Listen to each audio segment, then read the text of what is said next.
Hare Krishna, Radhe Radhe. Welcome back to the channel. कैसे हो आप सब लोग? आशा करती हूँ मेरे सारे फ्रेंड्स बहुत अच्छे हैं। इवनिंग रूटीन जो है ना, आज मैं आप लोगों के साथ शेयर करने वाली हूँ। तो गृहस्थ में जब हम रहते हैं ना, तो बहुत सारे चीज़ें ऐसे होते हैं जो देखने में बिल्कुल सिंपल साधारण सा लगता है, लेकिन अगर वही नियम हम ले लें, वही नियम के साथ अगर अपने आप को हम मान लेना, तो चीज़ें काफ़ी अच्छे होने लगते हैं। काफ़ी सारे घरों में हमने देखा है या सुना है कि शाम होते ही अच्छा नहीं लग रहा है, मन थोड़ा सा डिप्रेस लग रहा है, काम करने का मन नहीं कर रहा है और कहीं कहीं तो डर भी लगने लगता है।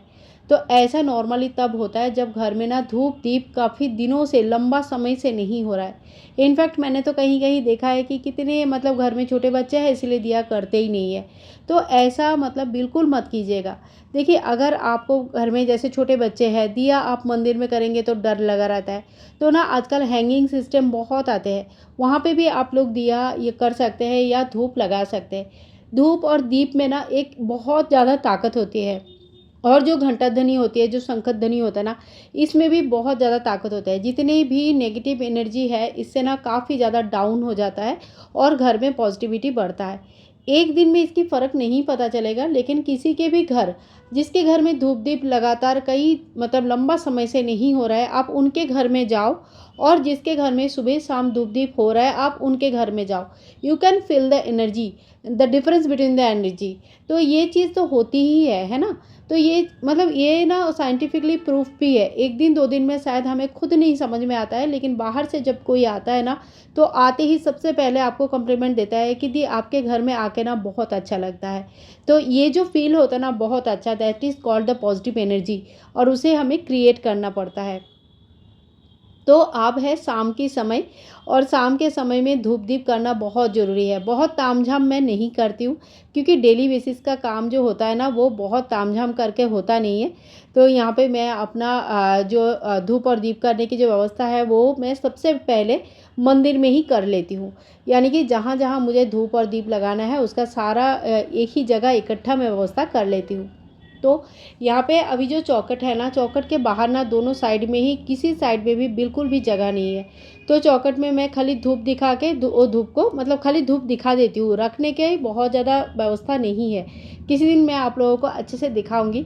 तो वहाँ पे कुछ ना कुछ व्यवस्था करना पड़ेगा मुझे, ताकि मैं वहाँ पे ना खाली धूप दीप दिखा के नहीं लाऊँ, वहाँ पे धूप दीप थोड़ा सा कर पाऊँ। तो देखते हैं, इतना इजी नहीं है, क्योंकि कोई चीज़ जब बना बनाया रहता है, खास करके जब आपका फ्लैट के घर के होता है ना, तो ये चीज़ें मतलब अरेंज करना बहुत ज़्यादा उसमें सोचना पड़ता है, इतना आसान नहीं हो पाती है। एनीवे देखो, मेरा सारा धूप दीप यहाँ पे तैयार हो गया है। तो सबसे पहले जो होता है वो है मंदिर की आरती। घर में धूप दीप होना बहुत ज़रूरी है। अगर मतलब कह रही हूँ ना मैं कि अगर आप मंदिर के सामने इस तरह से नहीं कर पाएंगे तो हैंगिंग में भी कर लीजिए, बट घर में धूप और दीप जलाना बहुत ज़रूरी है। तो यहाँ पे मैं घंटा ध्वनि बजाऊँगी और दिया करूँगी। उसके बाद जो मेरे शंख है, वो शंख बजाती हूँ मैं डेली। तो चलिए अभी शंख बजा लेते हैं पहले।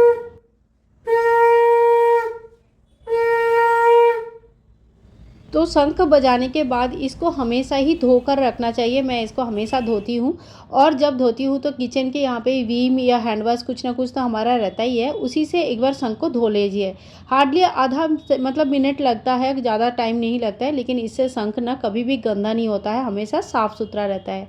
और इसके बाद मैं अपनी पितरों स्थान में थोड़ी सी धूप दीप करती हूँ। यहाँ पे दिया नहीं जलाती हूँ, क्योंकि यहाँ पे ना फैन के बिल्कुल नीचे है और जगह छोटा सा है, तो यहाँ पे दिया जलाना थोड़ा मुश्किल होता है, लेकिन मैं धूप डेली यहाँ पे लगाती हूँ, है ना। और इसके बाद मैंने अपनी चौखट में भी धूप दीप कर दिया है। और चौखट का मैं बोल रही हूँ ना कि इतने मेरे चौखट का ना अभी तक उस हिसाब से मैं जैसा चाहती हूँ उस तरह से अभी तक मैंने तैयार नहीं कर पाई हूँ, क्योंकि ना वो जो हमारे जो नेक्स्ट रहते हैं उनके भी जूते वगैरह बहुत रहते हैं, अपना भी एक दो जूते वहाँ पे रहते ही है। तो वहाँ पे ना बिल्कुल मतलब मेरा ना बिल्कुल अच्छा नहीं लगता उस जगह को। तो उसके थोड़ा सा अब कैसे अरेंज करूँ, क्या करूँ, ये तो थोड़ा सा मुझे देखना ही पड़ेगा, बट उसमें कुछ ना कुछ तो करना ही पड़ेगा, ताकि चौखट हमेशा साफ़ सुथरा और सुंदर दिखे। है ना, जैसे मैंने अपने पिछले घर में करके रखा था। और इसके बाद मैं आऊँगी अपना देव वृक्ष के सामने। और हाँ, ये टूल के बारे में आप लोग पूछते हैं, तो ये कोई रेडीमेड टूल नहीं है। इसके ऊपर जो रखा है वो एक पत्थर का स्लैब है, जिसे मैंने अच्छे से पॉलिश करवा लिया था। और नीचे से जो होता है ना, हंडी वगैरह रखते हैं, जो स्टैंड आता है ना, वही है। तो उसी के ऊपर मैं यहाँ पे दिया कर देती हूँ। तो ये ना एक छोटा सा टेबल जैसा बन गया है, और इसके ऊपर मतलब रंगोली देना, उसे मतलब साफ़ करना बहुत ईजी होता है। तो जब भी कुछ तीज त्योहार रहता है, या जब भी मैं मुझे पास थोड़ा सा टाइम रहता है, मेरा मन करता है, तो मैं यहाँ पे ना रंगोली कर देती हूँ। सच बताऊँ तो डेली करने का मन होता है, लेकिन डेली करने का टाइम इतना मॉर्निंग में नहीं मिल पाती है। और जब मैं धूप दीप ये सारी चीज़ें करती हूँ, तो इंडक्शन में यहाँ पे चाय रख के जाती हूँ। 10 मिनट में चाय अच्छे से बन के तैयार हो जाती है। तो एक तरफ मेरा धूप दिया, शंखध्वनि, घंटाध्वनि, ये सारी चीज़ें कंप्लीट होता है, तो दूसरी तरफ मेरे चाय अदरक बड़ी एकदम मस्त तैयार होकर रखती है। तो सुबह शाम ये 1 कप चाय मतलब मेरा, आप कह सकते हो, एक बहुत बड़ी बैड हैबिट है, लेकिन हाँ, ये चीज़ें ना बहुत एनर्जी देती है, काफ़ी अच्छा लगता है। और ये टाइम को ना मैं बहुत एंजॉय करती हूँ। ये जो मॉर्निंग में और इवनिंग का जो टी टाइम है ना, seriously I really wait for this time. मतलब मुझे बहुत अच्छा लगता है ये टाइम। हस्बैंड जब घर में नहीं रहते हैं, तो ये टाइम ऐसे ही मतलब थोड़ा सा चाय पी के निकल जाता है, लेकिन जब घर पे रहते हैं तो हम लोग बैठते हैं, आराम से बात करते हैं। ये टाइम मैं सच में, मुझे बड़ा अच्छा लगता है।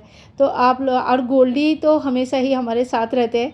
गोल्डी को इस टाइम पे बिस्कुट चाहिए, कभी रोटी खाते हैं, कभी फल खा लेते हैं, कभी ककड़ी वगैरह, कभी चना, चना जो भुना हुआ रहता है ना, वो भी वो खाते हैं।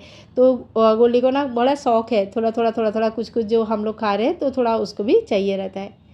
और आज ना आसमान इतना सुंदर लग रहा था, चलिए आप लोगों को दिखाती हूँ। एकदम ना, एकदम जैसे कैनवास होता है ना, जैसे कि कोई पेंटिंग लगा हुआ है। मतलब कभी कभी वैसे तो आसमान यहाँ पे रोज़ अलग अलग दिखते हैं, रोज़ सुंदर दिखते हैं, लेकिन आज कुछ ज़्यादा ही अलग और सुंदर सा दिख रहा था। और यहाँ पे सबसे पहले तो चाय वाले जितने भी बर्तन निकले हैं, बच्चों को दूध दिया है, तो वह सारी चीज़ें ना धोकर सबसे पहले रखूँगी। बर्तन जमा बिल्कुल भी नहीं करती हूँ। और इवनिंग टाइम में ना बहुत जगह पे मैंने देखा है कि शाम का जो बर्तन निकलता है रात का, वो सारे रखा रहता है, और अगले दिन मेड 10 बजे, 11 बजे, 9 बजे जब भी आएंगे तभी धोएंगे। तो रात को कभी भी इस तरह से ना बर्तन जमा नहीं करना चाहिए। तो बालकनी में ना हस्बैंड यहाँ पे खड़े थे, तो वो बोला, आओ आओ देखो कितने सारे ऊँट जा रहे हैं। और कई साल बाद मैंने ऐसा ऊँट देखा, तो मुझे लगा चलो आप लोगों को भी दिखाती हूँ। 6-7 ऊँट थे, और शायद मेरे ख्याल से कहीं खेल वगैरह दिखाते होंगे, या कुछ तो इनका रहेगा, पता नहीं मुझे। लेकिन मतलब देखा तो काफ़ी अच्छा लगा, क्योंकि बहुत साल बाद मैंने ऊँट देख रही थी। तो इसके बाद तैयारी करेंगे डिनर की। और अंकुरित मूंग दाल करके रखा था मैंने। मूंग दाल को भिगो के थोड़ा सा पानी निकाल के, इसको अगर ढक के रख दिया जाए तो आराम से अंकुर आ जाएगा। वैसे अंकुर निकालने के लिए ना एक जो डब्बा मिलता है 3 स्टेप, 2 स्टेप, 4 स्टेप, वो भी मेरे पास एक है 3 स्टेप वाले, तो उससे भी काफ़ी अच्छा अंकुर आ जाता है। तो अंकुरित मूंग दाल में ज़्यादा कुछ नहीं डालते हैं, थोड़ा सा प्याज, थोड़ा सा, अगर प्याज नहीं खाते हो तो सिंपल टमाटर और मिर्ची डाल के भी बना सकते हो, वो भी अच्छा लगता है। हम लोगों के घर में प्याज वगैरह बनता है, तो मैं थोड़ा सा प्याज डाल देती हूँ।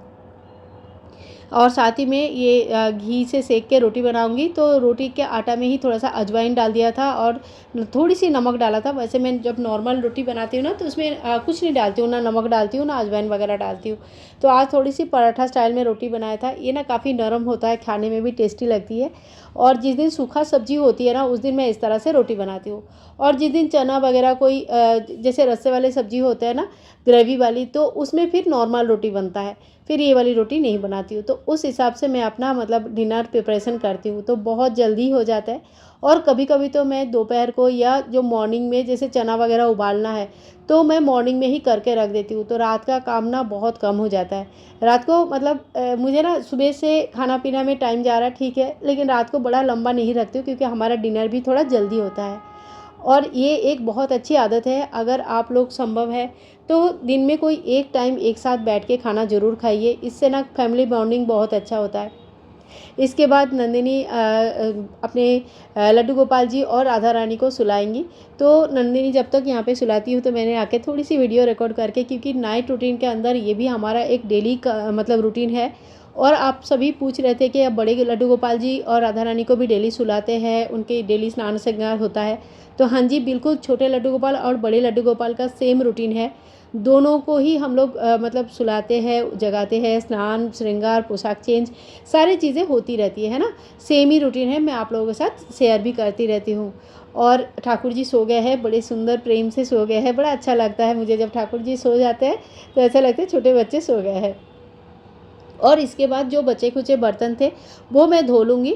और इससे पहले जो बर्तन धोया गया था ना, उसे भी जगह जगह पे लगा दिया है। पानी उसके निकल चुका था, तो थोड़ा सा पानी रहेगा तो थोड़ा सा एक कॉटन के कपड़े से पोंछ लेती हूँ। और फिर पानी के साथ कभी बर्तन लगाना नहीं चाहिए, उससे ना पानी जमा होता है और कीड़े वीड़े होने के चांसेस होते हैं। तो कहते हैं कि शाम के टाइम पे अगर बर्तन, झूठा बर्तन इस तरह से रखते भी है ना, तो उसको पानी से खंगाल के फिर रखना चाहिए। नहीं तो अगर झूठा बर्तन रखेंगे तो उसमें उस घर में लक्ष्मी नहीं रहती है। डॉक्टर का मतलब डॉक्टर के पीछे बहुत पैसे जाएंगे, बीमारी फैलेगी। और ये साइंटिफिकली भी आप सोचोगे तो बिल्कुल सही है ना। तो मैं अपना जो रूटीन फॉलो करती हूँ, मुझे जो लगता है कि अच्छी आदत है, और जो आदत अपनाने से शायद आप लोगों को भी अच्छा लगेगा या कभी अच्छा होगा, तो वही मैं आप लोगों के साथ शेयर करती हूँ। तो रात का किचन देखो एकदम चकाचक करके सोती हूँ, इस तरह से बिल्कुल साफ़ करके, कहीं कुछ भी नहीं रहता है, साफ़ रहता है पूरा। तो आज का वीडियो फिर मैं यहीं पे एंड करूँगी। मिलूँगी नेक्स्ट वीडियो में, तब तक के लिए bye bye and take care.